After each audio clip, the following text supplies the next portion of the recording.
Le F100 dilué est également utilisé pour nourrir les nourrissons de moins de 6 mois souffrant de malnutrition aiguë sévère. Il est important que ces nourrissons reçoivent le F100 avec la dilution correcte pour réduire le risque d'hypernatrémie. La dilution du F100 permet de réduire la charge de soluté rénale.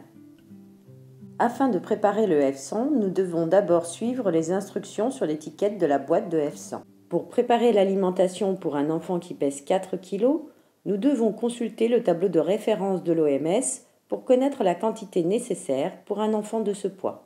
Nous voyons donc que le tableau de référence recommande entre 100 et 145 ml d'aliments F100. Pour constituer entre 100 et 145 ml d'alimentation, nous nous servons des instructions figurant sur l'étiquette des boîtes de F100. Pour 4 cuillères de poudre F100, il vous faudra 100 ml d'eau. Cela nous donnera 114 ml de F100 normalement reconstitué.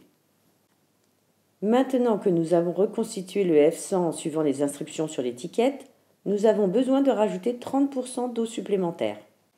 Il est nécessaire de calculer 30% de l'eau ajoutée pour savoir combien d'eau supplémentaire doit être ajoutée au lait préparé. À l'aide d'une calculatrice, entrez la quantité d'eau ajoutée pour la préparation habituelle de F100 qui est de 100 ml. Nous tapons donc 100.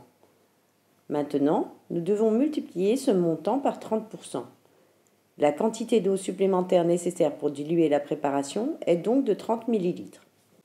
Ajoutez 30 ml d'eau chaude bouillie supplémentaire qui ne doit pas être inférieure à 70 degrés au F100 déjà préparé. Nous avons maintenant le lait correctement dilué à donner à l'enfant.